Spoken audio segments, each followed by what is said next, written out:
You'd think that blasting bullets into a Nazi's nutsack would be a thrill that never gets old. But somehow Sniper Elite Resistance has made shooting SS scumbags squarely in their swasticals start to seem a little stale. This side story spin-off introduces a new trigger-pulling protagonist and 7 sizable sandboxes to sneak through, all wrapped up in a 10-hour-long quest to seek and destroy yet another top-secret Nazi superweapon. However, the actual process of infiltrating Axis bases and eradicating the fascist foes within them doesn't feel all that different to how it did in 2022's Sniper Elite 5. With no noticeable gameplay improvements, new enemy types, or game-changing weapon upgrades to speak of, Sniper Elite Resistance is an unambitious clash with the Third Reich that feels decidedly second-rate.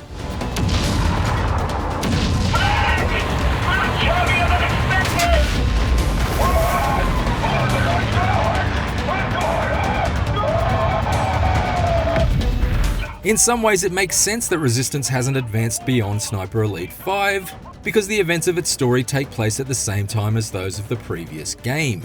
Running in parallel with Sniper Elite 5's Operation Kraken, Resistance's campaign focuses on thwarting the development of the Kleiner Bloom, a deadly nerve agent that those naughty Nazis intend to inflict on the Allies.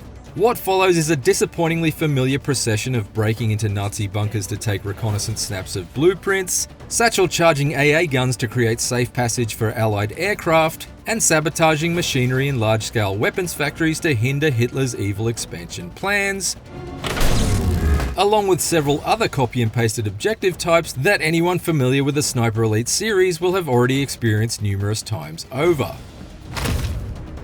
There are 9 missions in total, although the final chapter is a fairly abrupt sequence that can be settled in the space of a single shot, much like the climax of Sniper Elite 5.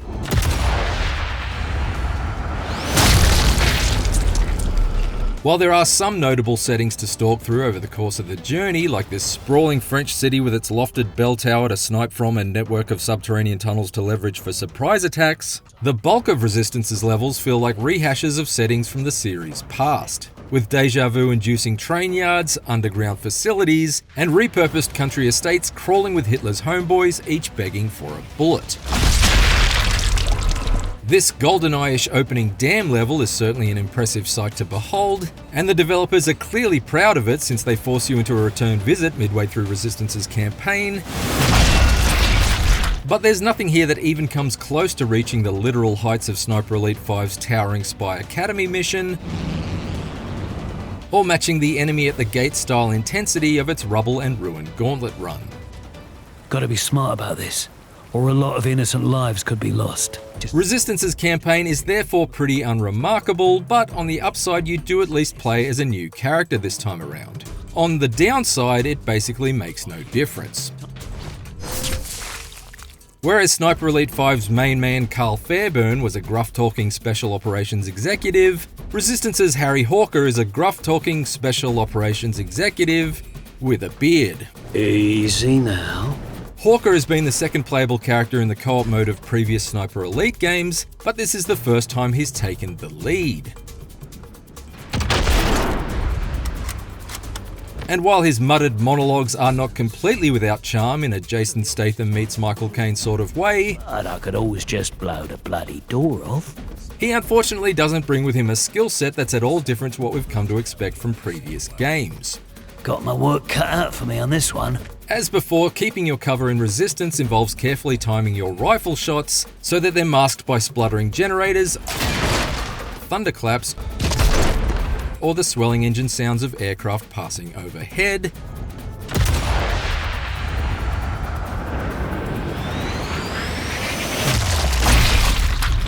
While also employing everything from decoys to draw enemy fire, to explosive telemines to send them straight to hell.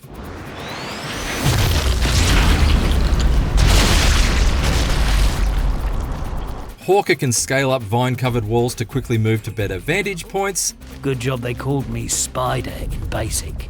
as well as access workbenches to tweak his arsenal of Nazi neutering tools on the fly, swapping out grips to enhance stability, or adding suppressors to further dampen the sound of each shot. It's a system that works just as well as it did in Sniper Elite 5 and allows for some regularly tense games of cat and mouse, but although there is a sprinkling of new weapons to find, like the powerful anti-tank Piat, precious few of them actually make finishing off each fascist feel in any way distinct. The X-ray kill cam that follows the path of the bullet from your crosshairs to a gory cross-section of your victim is similarly in need of an overhaul.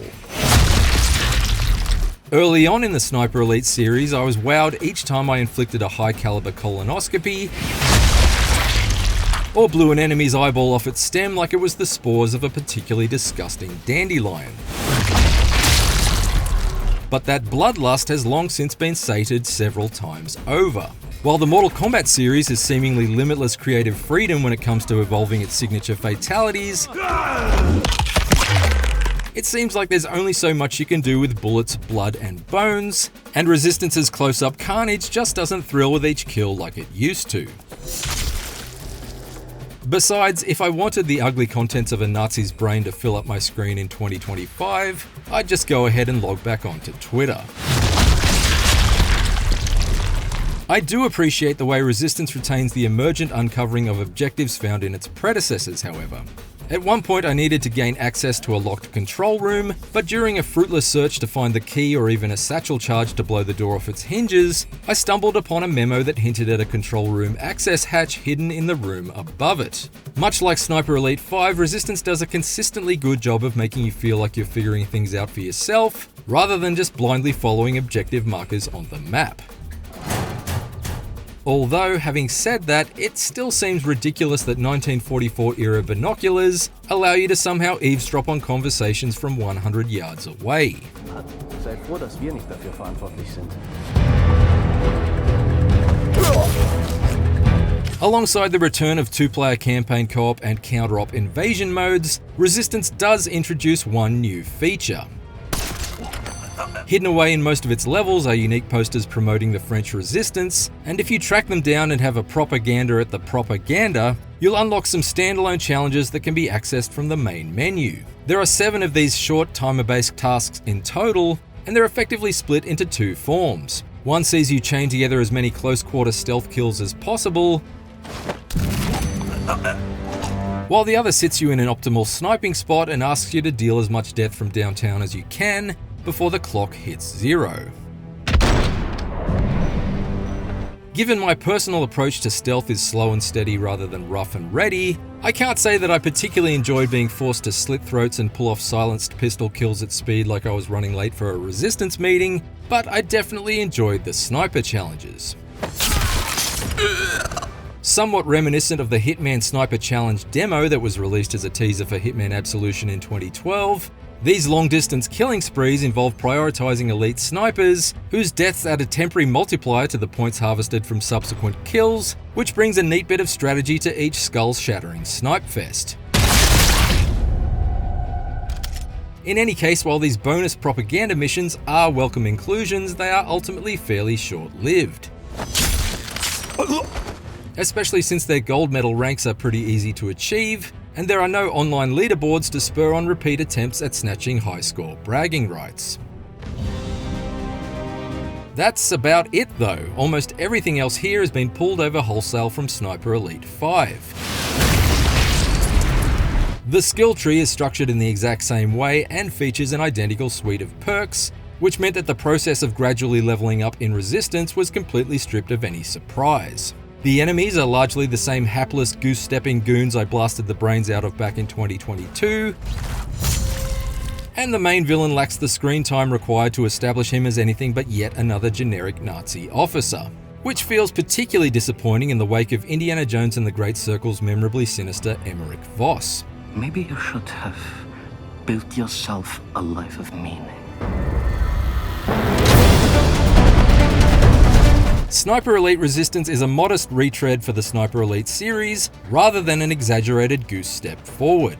A near total lack of innovation makes Resistance seem like little more than a Sniper Elite 5 remix. Rehashing everything from the skill tree to the traps and enemy types, and serving up some sniping sandboxes that are for the most part a bit too similar to locations that have featured in the series' prior entries. Its bonus propaganda missions are fun but fleeting, and its X-ray kill cam still blasts balls and brains to bits, but no longer blows my mind. Those only just getting on board with the series will undoubtedly find a bit more to like here, but I'd argue that on balance, Sniper Elite 5's superior story sandboxes and otherwise similar feature set makes it a much better buy even 3 years on from its release. Sniper Elite is a solid stealth-based shooter, but it fails to set its sights high enough in order to pull off a truly spectacular execution.